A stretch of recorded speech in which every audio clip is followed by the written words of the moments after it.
Você sabia que para você interceder por alguém, você precisa, antes de tudo, ter discernimento espiritual? Como assim? Por que isso? Primeiro, você não pode interceder por pessoas sem primeiro entender o porquê essas pessoas estão passando por certos problemas.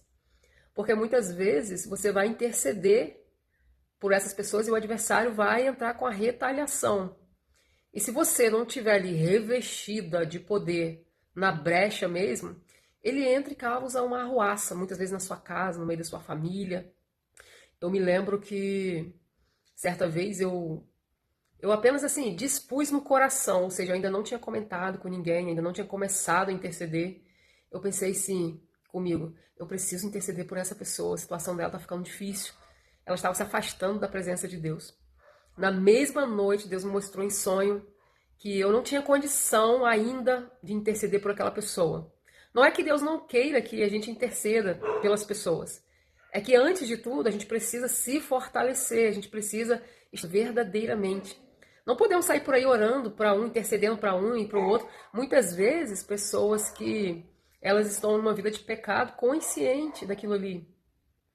Elas sabem que elas estão passando, estão colhendo resultados de uma vida de pecado. Aí você entra nessa brecha, você pode até orar, orar, orar, Deus até dá livramento.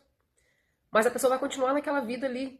Tem gente que fica, ora por mim, ora por mim. Por que ela não se coloca na posição para orar?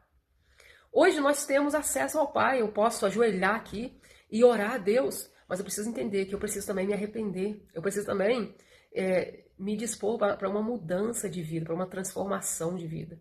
Ou a gente é daquele tipo de pessoa, de crente, que só quer as bênçãos de Deus, coisas boas, mas não quer um envolvimento, um relacionamento pessoal com Deus.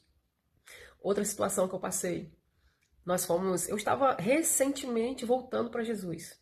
Passei por um período, tinha passado na época por um período afastada, e quando eu voltei com todo o gás. Aí nós nos reunimos e fomos fazer um culto numa comunidade. Fomos ali, ministramos, oramos. Quando eu vim para casa, meus queridos, e quando eu dormi, Deus abriu os meus olhos espirituais e eu fui cercada de demônios. E Deus me deu discernimento ali, que aqueles demônios eram os demônios que estavam lá naquela comunidade, que nós oramos, que nós intercedemos lá, que nós ministramos a palavra. Se não fosse a misericórdia de Deus, o negócio ia feio para o meu lado. Mas Deus abriu os meus olhos espirituais justamente para me mostrar aquela situação, que a gente não deve fazer a obra, fazer as coisas no reino, na seara de Cristo, de qualquer maneira. A gente precisa se revestir. Tem uma passagem lá em Atos 19, dos 7 filhos de Sevas. Esses filhos de Sevas, eles tentaram expulsar demônios em nome de Jesus que Paulo servia, ou seja, eles não tinham comunhão com Deus, com Jesus. Mas eles tentaram usar o nome de Jesus para poder expulsar aqueles demônios. Resultado, eles foram retalhados. O espírito maligno ali manifestado acabou com eles. Não matou, mas deram uma surra neles.